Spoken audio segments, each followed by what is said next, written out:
Hello and welcome to the Confusion Wrestling Podcast, the last bastion of independent wrestling. I'm Rob Kammer, and well, what do we like to talk about this week? I got an idea. Let's talk about a brand new company working out of Pennsylvania. Let's talk about Power Pro Lucha. They held their first event on March 30th. It's called Regeneration. And the reason I've taken a look at this is I've made it known in this podcast, various formats, that I'm a big fan of CHIKARA. And I admit that CHIKARA didn't end in a way I would have liked it to end, and in a way it was a way that tried to tarnish some memories, but as a whole, in front of the camera, I thoroughly enjoyed its 20-year existence. It filled in a much needed niche in the realm of professional wrestling that not too many promotions had bothered to fill, in the fact that it was very much like a comic book. It was very much like an action, like a superhero action film in various forms once they kind of hit their stride. And we've not really at a full-time level been able to get that feeling back.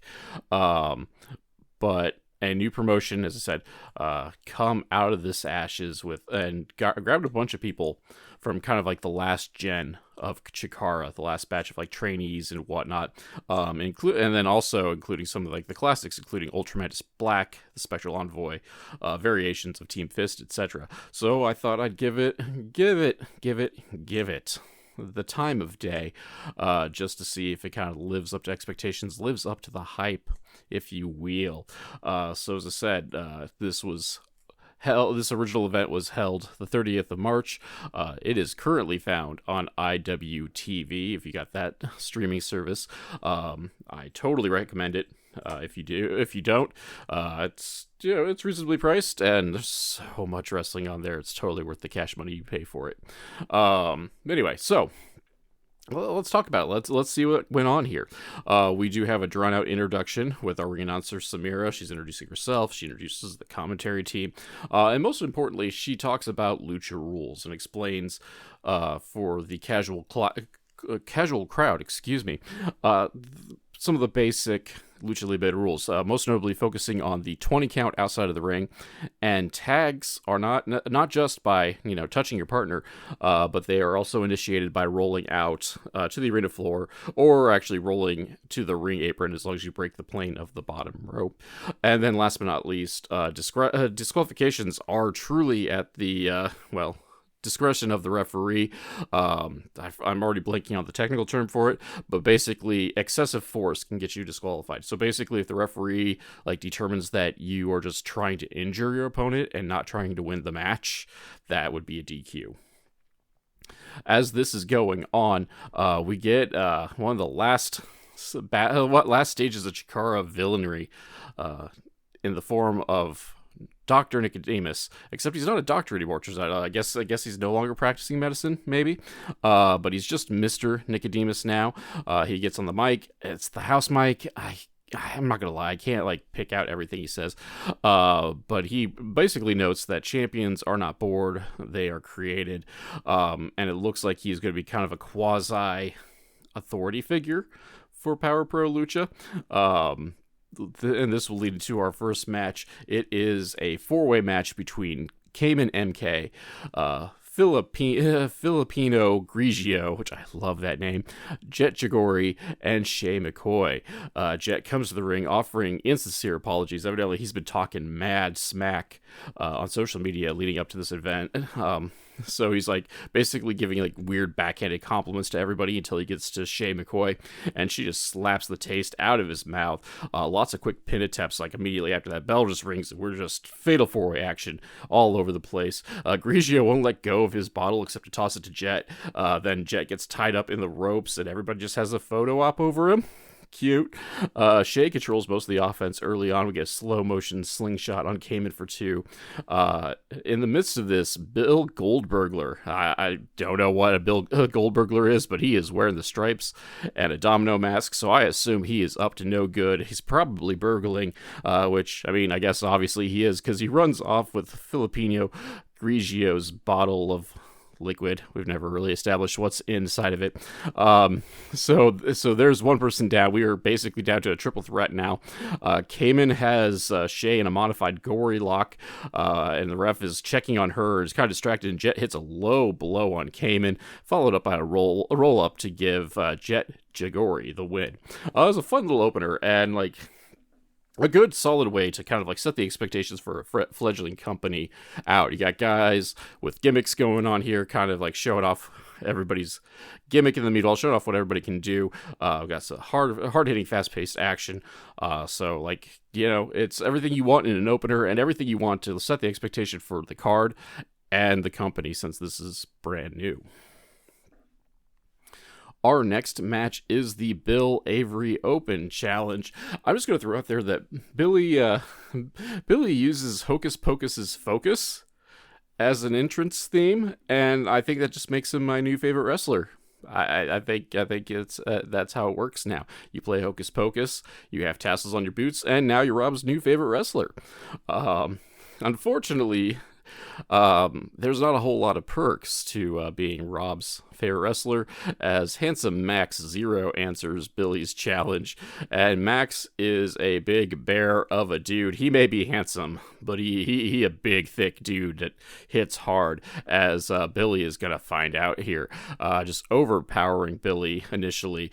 Commentary was really put over that Max is kind of surly because his entrance music didn't get played all the way through. Billy gets a couple of quick roll ups, before trying for a body slam. And nope. That's not going to happen. That just serves to make Max angrier. Max just starts hitting repeated power bombs on Billy until the ref's just like, no, you're not trying to win this match. That's a DQ, buddy. So the winner of the match, Billy Avery. Andy Brown, Thick Daddy Andy Brown, comes to the rescue. Mr. Nicodemus intervenes, and he's like, no, this is not appropriate. Like, you don't just get to interfere in people's matches or afterwards. But he leaves kind of like the punishment to the crowd, and the crowd's just like, let them fight. So since he let the crowd decide the fate, Nicodemus allows it. Our next match is Max Zero versus Thick Daddy Andy Brown. Max takes the advantage early before Andy just decides, like, he too is a big meaty man, and they should slap meat and start chopping away at each other, going back and forth. Some moves besides the chops going back and forth too, but Max once again takes over. Big stalling suplex by Max. Brief comeback by the Thick Daddy ends with Zero. Yeah, there we go. I don't know what I wrote in my notes, and I got confused there. So Thick Daddy gets the brief comeback, and then just out of nowhere hits Max with a big elbow to finish the match. Your winner, Andy Brown. Max is now 0-2 in the promotion's first 3 matches. Let that sink in for a moment there. Our next match is a tag team match, as the team of legitimate businessmen Crummels and Defarge take on the Cyberhawks, represented by Razor and Danger, with Thunder at ringside. We're just starting off hot, not waiting for the bell, go dive into the outside, but once we finally make it into the ring, Crummels and Razorhawk start off the party. Tandem offense by Crummels and Defarge. They've been teaming a bit longer than the Razorhawk team. Rolling European uppercut gets 2 by Defarge. Razor picks up the pace a bit and gets a tag. We start seeing the Hawks do some tandem offense, at least until Defarge catches Danger mid-air with an uppercut, Antonio Cesaro style or Claudio Castagnoli style. I don't know. They wrestle pretty similar, so pick your poison on that one. Defarge tags mid-air on a splash. That was nifty. It's kind of like a slam dunk kind of motion coming down. Followed up by a Crummels diving elbow. This only gets 2.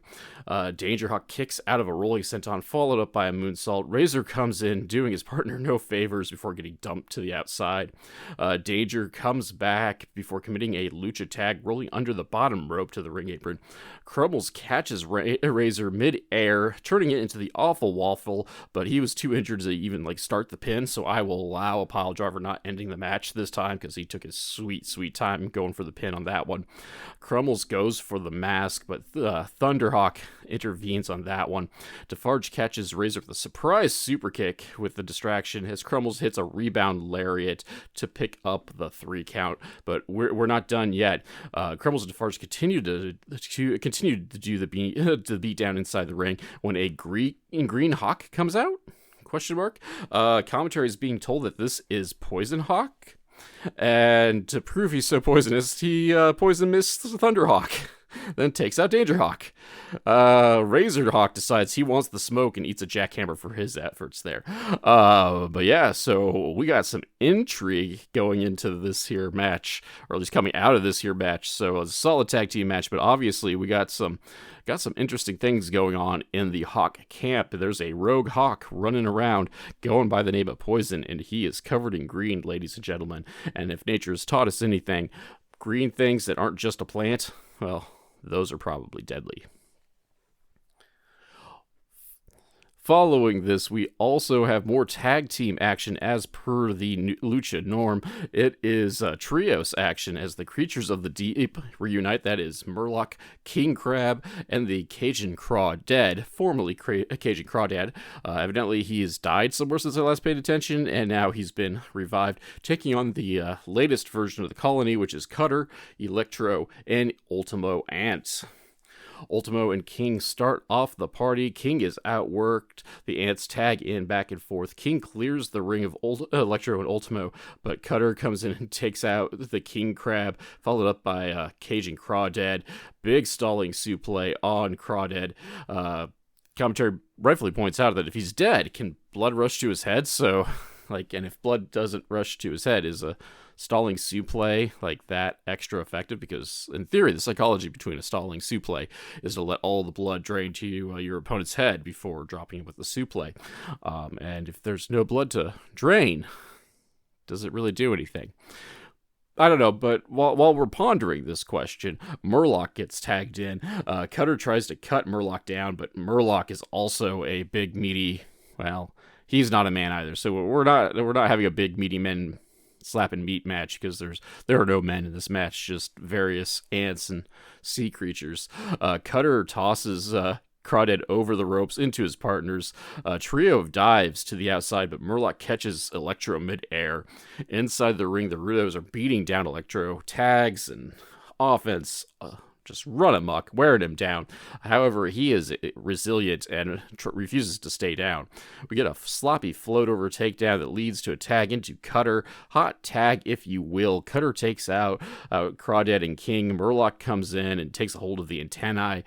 We are 3-on-1 at this point on to Murloc. 6 feet of fury. Classic colony. That is a triple dropkick into the corner. Things just continue to break down from there. There are bodies everywhere. Double A Spinebuster by King Crab, and now it's 3-on-1 on Ultimo Ant. Muscle Buster variation by Murloc on Ultimo gets 2. Ultimo superplexes Crawdad off of Murloc's back, so Murloc is on the second rope bent over, and Ultimo is on Murloc's back and suplexes Crawdad from there. Cutter and Electro powerbomb Murloc out of the corner, followed up by the once again classic colony finisher, the Anthill, on King Crab to get the win. And this is just the epitome of crazy lucha action. Masks and creatures abound, bodies all over the place. It's really hard to call the action, but it was a lot of fun to be had. So yeah, no qualms on this match. There's something about Cutter Ant that seems familiar, but I just can't put my finger on it. So it's just best not to think about it as he's cutting things, because there's one thing I learned from Space Ghost Coast to Coast, that, if you got a knife, you're cutting around. Cut. Anyway, before we went off the rails and got entirely too silly, we should probably just take a break, take a pause for the cause. Let's get an energy drink, maybe some coffee, maybe even a cold coffee machine, coffee maker, if you will. I'll be back with Memento. Hey folks, MLW Confusion's become a veritable hub of shopping and treats and all that sort of good stuff. Whether you need a sugar-free alternative to energy drinks in the form of Raise Energy, or maybe even, top of the line ice makers, coffee machines, and other household appliances, or, well, let's go crazy, and you can even get WWE licensed apparel all through my links section. All you got to do is wander down to the descriptor of this week's episode, check out the various links, click on them, and go shopping like you normally would. Heck, it's no difference. You just came in and just said Rob sent you. And that way, you can get the things you need, maybe even at a discount, and the podcast gets a kickback as well. So be sure to check out those links. Thank you very much for listening. Back to the show. All right, we are back with Harleen Lopez taking on Honey Badger Ryan Mooney. This is our Graps portion of the show, at least initially. Jockeying for a position between the two competitors. Lopez chops away before the Graps begin in earnest. Mooney hits a flash wheel kick and takes over for a bit, followed by an abdominal stretch with an ab bite even. I'm not sure if I've ever seen someone take a bite out of somebody from an abdominal stretch. All I can say is kinky. Anyway, Lopez comes back with strikes, some of the harder strikes we've seen tonight, followed up by three amigos that gets interrupted as they kind of try to suplex each other. Ultimately, though, Lopez does complete the trifecta. Surprise kick brings Mooney back in, only to get locked in a roll-up with a bridge to be pinned. Your winner, Harleen Lopez. After the match, she is willing to put her hand out and respect Mooney. Mooney comes back in the ring and just kicks it away, man, walks off. No respect to be had. But yeah, it was a quick, fun match. Some of the harder strikes we've seen that didn't come from a Haas. So some of Max's chops and some of Cutter's chops and Murlock's chops all look like they hurt, but looks like everything Lopez did hurt. So good on her for being the hardest hitter. Silver Slugger award for the evening. And oh no, my notes done exploded. Where did we go? Oh, we got more tag team action as the state champs. Team consisted of David Moses and Sal Mistreta take on the citywide street game, Tom LaRosa and Martin Hughes. Just a quick note is evidently the jocks, the state champs, are the Technicos here, which is kind of a flipping some stereotypes on their head here overall for the most part. Avery Good comes out. He's hanging out in the ring for quite some time, gloating before he lets everybody know that he's worn many hats in the wrestling industry, and his newest one is Talent Scout. So not only is Avery Good a very good professional wrestler, former, but now he is a very good talent scout. He also is kicking people off commentary and taking over for himself.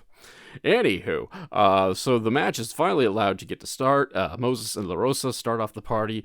State champs showed off that they're a pretty well-oiled unit, despite not teaming terribly long. Some quick tags, tandem offense in there. LaRosa goes to the eyes to free himself and get a tag. Hughes comes in. He's a big dude, and he's dominating Moses. Sal gets a hot tag. We get a double tackle by the champs for two as LaRosa breaks it. Straps her down, and we get a double muscle buster / fisherman suplex, however you want to look at it, by the state champs to get the victory. Another quick match. I feel like this match was probably kind of more of a, rookie showcase more than anything else, because it was a little bit rougher than some of the matches, but overall, it was a solid match and nothing too much to complain about. I did think it was interesting as Avery was kind of talking on commentary, really putting over the fact that he's a talent scout.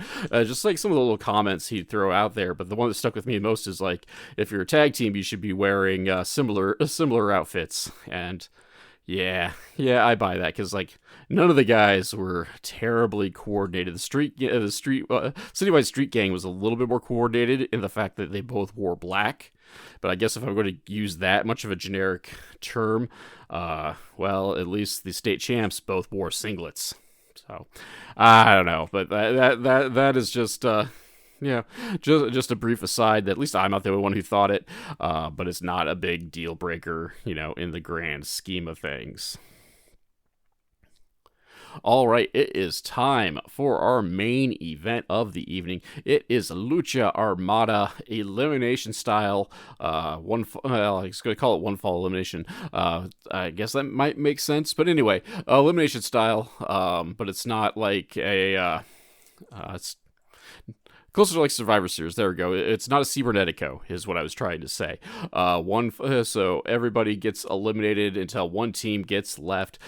Team number one is the Spectral Envoy, Hollow Wicked, Frightmare, and Ultramantis Black. Good to see Ultramantis back in action, taking on a reconstituted fist of Gran Akuma and Travis Huckabee.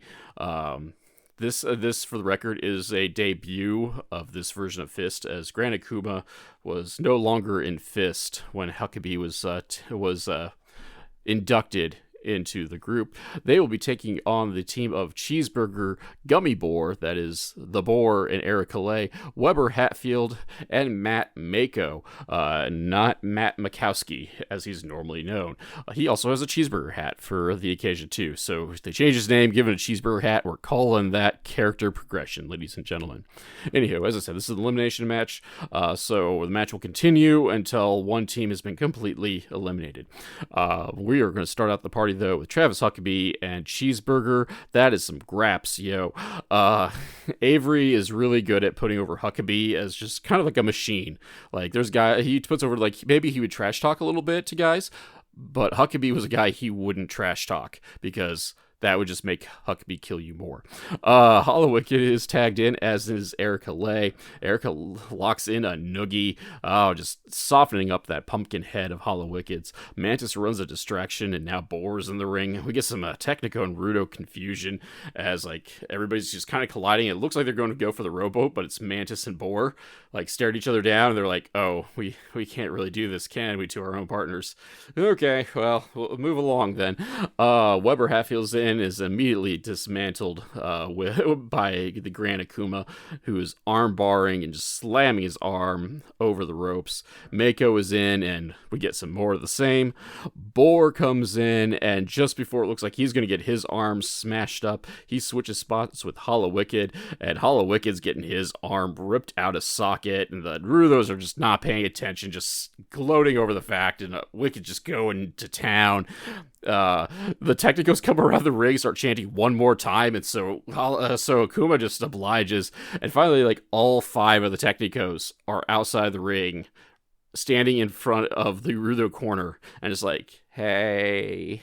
At this point, like, Hollow Wicked is like unconscious, like from the pain of getting his arm repeatedly ripped out of its socket by Gran Akuma. And things just go absolutely haywire from here. We get a quintuple noggin knocker, followed up by an 8-person rowboat with Huckabee and Cheeseburger in the ring, with Huckabee locked in a submission move. We get 10-way submission locked in. Mantis and Makowski briefly square off, like, Mantis lets go of the hold to like confront Makowski, or Mako, excuse me. Quotes some Three Stooges. He's like, "Why I ought it," and then he just turns and just, wow, that was a Suge style slap I just did. But chops Erica Lay to like start the process of the submissions just breaking down and people just doing things to the person in front of them. We go outside the ring. Weber just dives and takes everybody out. Inside the ring, Weber is beaten down by Team Fist. Boar is in cleaning house. Boar is hit with a leg sweep / charging European uppercut and is eliminated by Team Fist. So the Technico tag team is down a person. Erica Lay is just psycho at this point because her partner's been taken out. She pedigrees Travis Huckabee to eliminate him. Eric and Hollow Wicked are in the ring as things break down outside of the ring. The Legion of Rot, aka Hollow Wicked and Frightmare, hit a toss into a kick to take out Erica. Mako is in, followed by Weber. Weber rolls up Frightmare. He is out. Cheeseburger hits Shoten on Gran Akuma for elimination. We're just kind of like picking things up. Bam, bam, bam. Hollow Wicked hits a gnarly roll up. Like, I've not seen that variation of a roll up before on Cheeseburger for a flash elimination. We get a Yakuza kick followed up by a Steiner screwdriver on Mako for the elimination. Weber rolls up Hollow Wicked for an elimination. Mantis hits the praying Mantis bomb on Weber to be the sole survivor. And like, as I said, like, everything just picked up there right at the end, with the Rudos taking the victory. After the match, the Spectral Envoy drag in Mako into the ring. Commentary puts over that, like, Ultramantis and Hollow Wicked have always kind of, like, been in Matt Mikowski's head, like, after the folding of CHIKARA. And, like, we've gotten to see some videos on the Power Pro Lucha social media of him, like, training and just having, like, these weird, like, flashbacks. And he's like only half conscious, dragged into the ring by the Spectral Envoy. They chant over him and put a mask over his face, and he just starts, like, convulsing before passing out. The Spectral Envoy kind of, like, kneel over him briefly before they leave, and just as the show is ready to go off the air, Mako sits up a la Undertaker to end the show. But yeah, crazy go nuts. A lot of stuff to unpack in that main event. Wild and woolly action, everything I really love. In professional wrestling, we got graps, we got shtick, we got characters. Like, it was all there. So as a whole, like, I felt Power Pro Lucha was a fun show. So if you have IWTV, be sure to check that out. They sold out, and so they're going to have another show called A Link to the Past. That will be May 25th, if I wrote that down correctly. So I'll be trying to work that into my rotation. If I can't catch it live, catch it shortly after, kind of like I did this here show. But yeah, so calling that good. That is the debut of Power Pro Lucha. I thought it was a lot of fun. So definitely a spiritual successor to CHIKARA in more ways than one. So if you liked CHIKARA, like, you're gonna like this. If you like Lucha Libre, we got plenty of lucha there as well, of course. So in the meanwhile, thank you guys for giving this a listen. We'll just keep on plugging on, giving the spotlight to independent wrestling, whether it's promotions or the workers themselves. And so in the meanwhile, I'm Rob Camber. Thank you all for giving us a listen. Stay tuned for the plugs and the best ways you can help support this here's podcast, and I'll be back next week. Talk to you then. The Confusion Wrestling Podcast is a weekly podcast that is written and performed by Rob Kammer and hosted by Spotify for podcasters. The background music for this section is Ruined by Day, performed by Alan Schroeder. If you enjoyed this podcast and would like to help support, please like, subscribe, and tell your friends, family, and enemies. Leaving a review is helpful as well, because word-of-mouth advertisement is very important for us small podcasts. My social media links can be found in the description, but Twitter, Instagram, and Blue Sky are at The Nova of Cass. That's TheNovaofCass, and Facebook is MLW Confusion, all one word. If you'd like to support monetarily and help upgrade my equipment, please check out my virtual tip jar at ko-fi.com/Casanova, or if you prefer more bang for your buck, go to patreon.com/Casanova, that's CASSONOVA, where for as little as $2, backers get access to the podcast early and without those pesky ads, plus other exclusive content. So join the crew that is headed up by Keith Wynn, Alan Schroeder, Chris Zach, and Elenia, and check it out. You can also find t-shirts, coffee mugs, and other merch at the Confusion Podcast store on Teespring. Also, be sure to check out the affiliate links in the description below. For business inquiries such as ads, sponsorships, and etc., please email rzkamer, Kamerer, at comcast.net. Thank you all for listening.